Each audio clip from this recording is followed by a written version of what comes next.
सभी को नमस्कार। करियर फर्स्ट चैनल पर सब दोस्तों का बहुत स्वागत है। आज का डिक्टेशन लिखने के लिए तैयार रहें। Yes, start. यह स्पष्ट निर्णय उन आधारभूत नीतियों के पक्ष में भी है जिनसे हमारे देश को बदलते हुई परिस्थितियों के अनुकूल काम करने के लिए शक्ति मिली है। पिछले 5 वर्षों के दौरान अर्थव्यवस्था में महत्वपूर्ण प्रगति हुई है।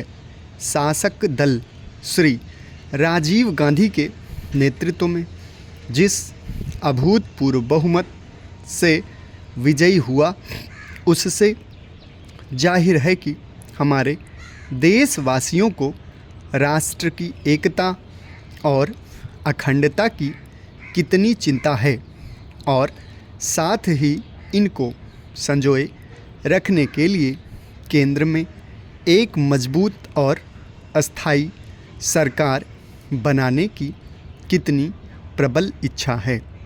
कृषि उत्पादन में इस वृद्धि की महत्वपूर्ण विशेषता है कि देश के पूर्वी और मध्य क्षेत्रों में हरित क्रांति का छठी पंचवर्षीय योजना के दौरान औद्योगिक उत्पादन में भी लगभग 25% की वृद्धि हुई है।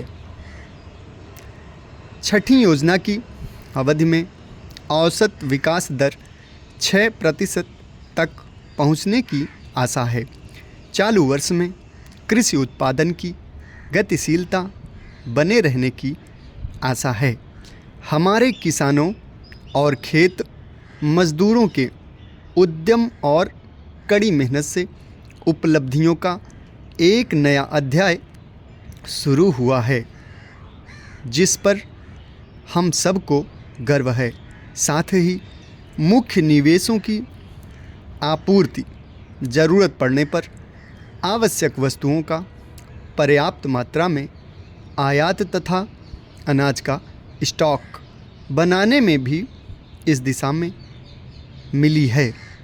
सार्वजनिक वितरण प्रणाली ने कीमतों को स्थिर रखने में महत्वपूर्ण भूमिका निभाई है।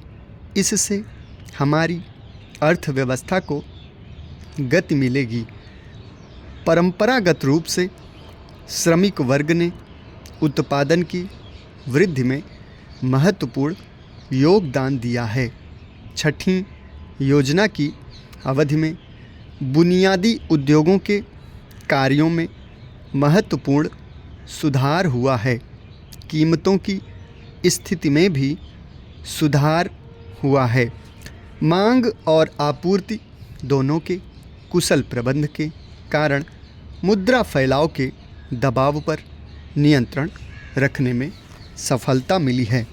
20 सूत्रीय कार्यक्रम के माध्यम से गरीबी कम करने के निरंतर प्रयास होते रहे। छठी पंचवर्षीय योजना के प्रथम 4 वर्षों में समेकित ग्रामीण रोजगार कार्यक्रम के अंतर्गत अनुसूचित जाति और अनुसूचित जनजाति समुदायों के आर्थिक रूप से कमज़ोर वर्गों के परिवारों को शामिल किया गया। विदेशी ऋण की अदायगी की स्थिति में निरंतर सुधार हुआ है, लेकिन यह एक ऐसा क्षेत्र है जिसमें ढील देने की कोई गुंजाइश नहीं है। मुद्रा विस्तार की गति और सरकारी खर्च पर नियंत्रण रखने के प्रयास किए गए। आपूर्ति के मामले में आवश्यक वस्तुओं को सुलभ बनाने के कई उपाय किए गए। इस प्रक्रिया में वस्तुओं के लाभकारी दाम देने की सरकारी नीति के कारण उत्पादन में वृद्धि हुई है। इस उत्पादन के परिणामस्वरूप न केवल जनोपयोगी आवश्यक वस्तुओं की सतत आपूर्ति सुनिश्चित हो सकी है, बल्कि पहले की अपेक्षा अब हमारे भांडागृह भी संसाधनपूर्ण और सेवारत हैं। समाप्त। धन्यवाद।